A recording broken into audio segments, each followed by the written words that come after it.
В Музее памяти жертв политических репрессий поселка Долинка экспонируется выставка, посвященная Дню столицы.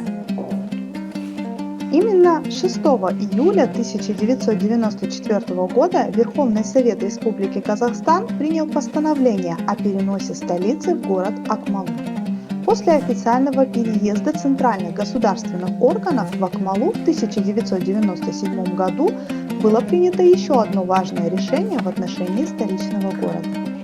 Указом президента от 6 мая 1998 года город приобрел новое символическое название – Астана, что в переводе означает «столица».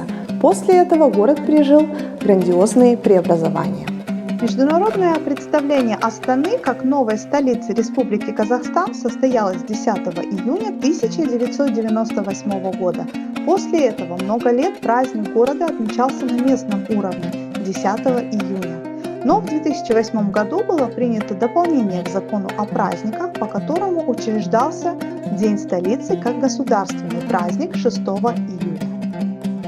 Тем самым власти увековечили историческое решение Верховного Совета Республики Казахстан, принятого 6 июля 1994 года.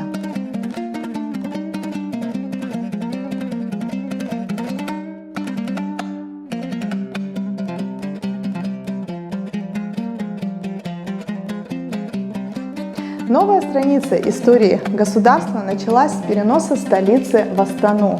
Сегодня этот город – впечатляющий факт индустриального, технического и культурного прогресса страны, бережного отношения к традициям предков, а также устремленности казахстанцев в будущее.